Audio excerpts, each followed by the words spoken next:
Bonjour à tous, c'est Edjoan. Aujourd'hui, on se retrouve pour parler du match OM-PSG pour la Coupe de France 2023, avec à la fin la victoire de l'OM, donc 2-1 et la défaite du PSG.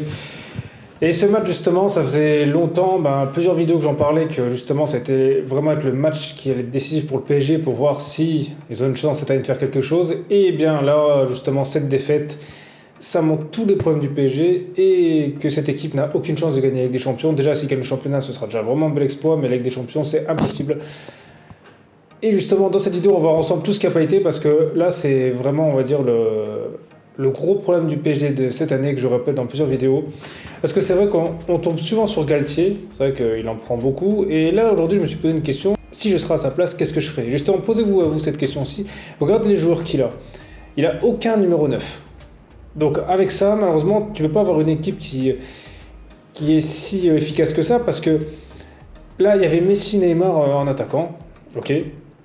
Le problème, ça veut dire que vu que c'est pas des joueurs qui vont aller dans la surface, voilà, qui vont se battre au duel, c'est pas, par exemple, je prends des exemples comme des Giroud, Zlatan ou Lewandowski, voilà, ce type de poste-là, c'est pas des joueurs comme ça. Donc ça veut dire que c'est pas des joueurs sur qui on va pouvoir faire un centre, où ils vont mettre la tête, ou vont pouvoir récupérer une balle dans les pieds d'un défenseur, voilà, se jeter. Bon, ils arrivent des fois à mettre des buts sur des centres en retrait, quand ils arrivent de loin.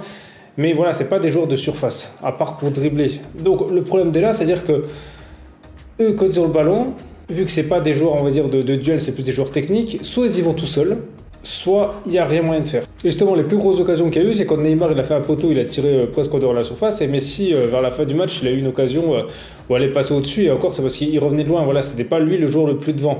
Donc c'est-à-dire que quoi qu'il arrive, les joueurs-là, il leur faut un joueur devant eux, et là, il n'y a personne. Même Mbappé, c'est pas le type de joueur là, parce que si tu aurais changé, c'est Mbappé, c'est qu'ils auraient joué peut-être plus le compte aurait été peut-être un peu plus efficace, parce que c'est un joueur qui court plus vite.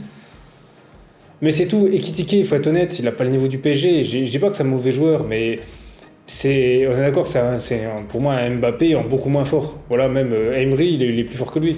Voilà, je veux dire, même garder Icardi, ça aurait été pas si idiot que ça, parce qu'en soi, peu importe, même s'il fait rien. Si les fantômes, il est juste sa présence va occuper les défenseurs. Là, ils savent très bien les défenseurs que s'il y a Messi ou Neymar, il faut se jeter sur eux. Alors que si Icardi, ils ne peuvent pas le laisser tout seul. Il y a quand même un ou deux qui vont le prendre. Et juste ce jour en plus, ça peut faire la différence et libérer l'espace aux autres, et c'est ça qui ne va pas au PSG. C'est sûr que c'est possible de battre des équipes de Ligue 1, voilà, sur des petits scores, ou même des fois des scores un peu plus larges. Parce qu'on sait très bien que Messi et Neymar sont capables sur un match, même là, sur ce match, honnêtement, Messi et Neymar, si par exemple Neymar avait tiré peut-être avant, au lieu de faire trop de dribbles, ou Messi aussi, voilà, ils avaient peut-être tenté leur chance un peu plus souvent, peut-être qu'ils auraient pu gagner le match là. Mais je veux dire, ça passera pas contre des grosses équipes, ça. Même si le match là, ils le gagnaient, ils jamais battraient City ou des équipes dans le genre là, c'est impossible. Donc c'est ça là le problème du PSG, et je pense qu'on peut dire ce qu'on veut sur Galtier, malheureusement, avec les joueurs qu'il a. Je vois pas quelle tactique il pourrait mettre si t'as pas un 9 devant. Quoi qu'il arrive, il est obligé de se reposer sur un exploit de Neymar ou de Messi. Et là, on a bien vu ce qui s'est passé. Hein. Messi, par exemple, sur ce match, ok, il avait souvent le ballon, il driblait, mais je comprends pas pourquoi il allait pas devant, parce qu'il essayait que de faire des passes à Neymar, ou sinon il passait pas le ballon, il allait tout seul. Et quand il allait tout seul, ça fonctionnait pas. Et Neymar, lui aussi, Neymar passait un peu plus le ballon, mais le gardait un peu trop longtemps. Il voyait qu'il n'y avait pas de solution, qu'il n'y a rien.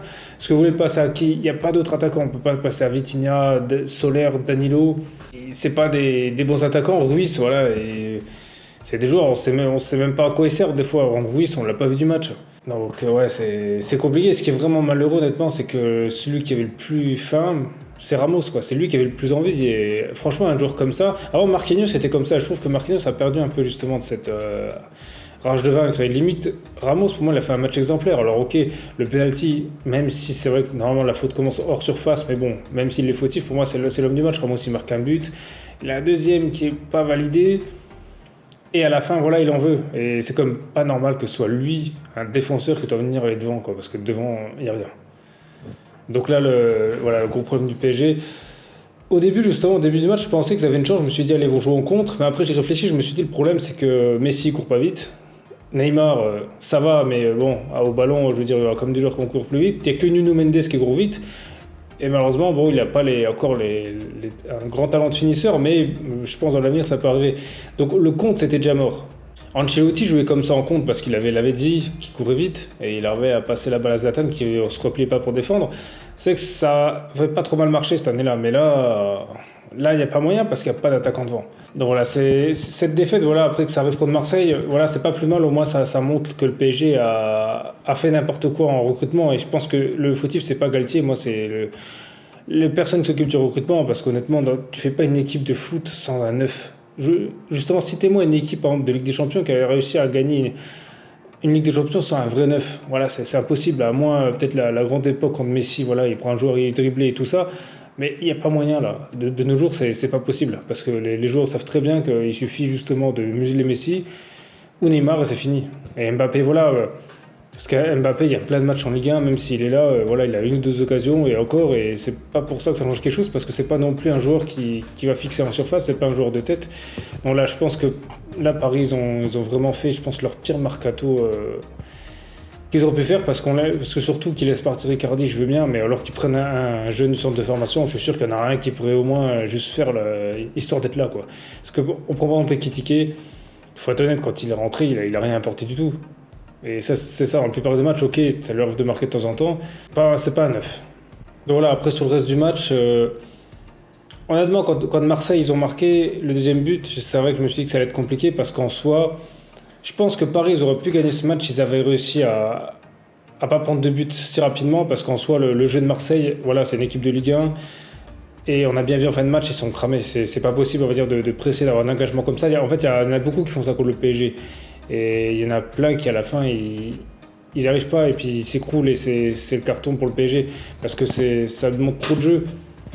Et là, c'est sûr, sur ce match-là, je pense qu'ils ont vu que le PSG, à mon avis, ils n'étaient pas, voilà, ils étaient pas dans une bonne forme. Aussi Donnarumma, alors oui, il a fait un bel arrêt. C'est vrai qu'il a fait un bel arrêt en première mi-temps.